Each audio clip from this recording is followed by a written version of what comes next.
এটা হচ্ছে নরসিংদীর বিখ্যাত শুটকি বড়া। কিছুদিন যাবত জ্বর ছিল, জ্বরের কারণে মুখের রুচিও নষ্ট হয়ে গেছিল।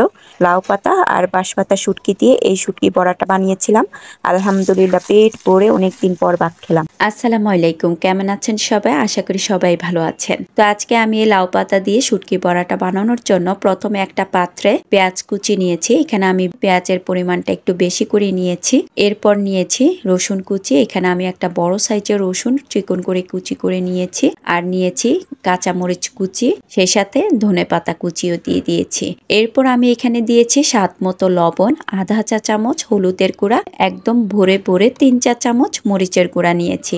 আজকের এই শুটকির বড়াটা আমি একদম ঝাল ঝাল করে বানাবো। বেশ কিছুদিন যাবত জ্বরের কারণে মুখের একদম রুচি নষ্ট হয়ে গেছে, তাই এখানে আমি একদম বেশি করে মরিচ দিয়েছি আজকের এই বড়াটাতে। তো এরপর আমি এখানে এই সবগুলো উপকরণ একসাথে ভালো করে কিছুক্ষণ মেখে নেব। মেখে নেওয়ার পরে এরপর আমি এখানে দিয়ে দিয়েছি শুটকি। এখানে আমি বাঁশপাতা শুটকি নিয়েছি। আর এখানে আমি বাঁশপাতা শুটকির যে ভিজা শুটকিটা আছে সেটা নিয়েছি। বাঁশপাতা শুটকি 2 রকমের হয়ে থাকে, একটা শুকনা শুটকি আর একটা ভিজা শুটকি। তো আপনারা চাইলে চাপা শুটকি দিয়েও এই বড়াটা বানাতে পারেন। চাপা শুটকি দিয়েও কিন্তু অনেক মজার হয়। বাঁশপাতা শুটকিগুলোকে আমি ভালো করে ধুয়ে পরিষ্কার করে নিয়ে তারপর একটা কাঁচির সাহায্যে চিকন চিকন করে কেটে নিয়েছি। শুটকিটা যেন মাখার সময় ভালো করে ভর্তার সাথে মিশে যায়। সবশেষে দিয়ে দিয়েছি সরিষার তেল।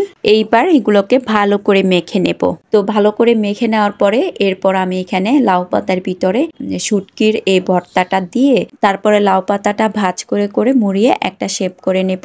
আমারটা হয়তো অতটা সুন্দর হচ্ছে না, আপনারা আরো সুন্দর করে করে নিতে পারবেন।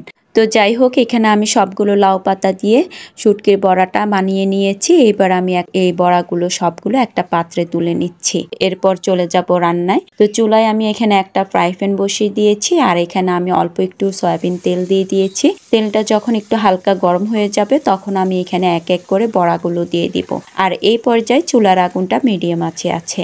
আর এই বড়াটা আমি শুরু থেকে শেষ পর্যন্ত মিডিয়াম আঁচে ভেজে নেব। তো সবগুলো শুটকির বড়া দেওয়ার পরে যখন এক পাশ একটু হালকা ভাজা হয়ে গিয়েছে তখন এগুলোকে আমি উল্টিয়ে নিব। এইভাবে করে আমি এই শুটকির বড়াগুলোকে 2-3 বার করে উল্টিয়ে পাল্টিয়ে ভেজে নেব। আর এই শুটকির বড়াগুলো আমার ভেজে নিতে বেশি একটা সময় লাগে নাই, মাত্র 5 থেকে 7 মিনিটের মতো টাইম লেগেছে। তো এই তো বেশ কিছুক্ষণ ভেজে নেওয়ার পরে শুটকির বড়াগুলো কিন্তু ভাজা হয়ে গিয়েছে। এবার আমি এগুলোকে তুলে নেব।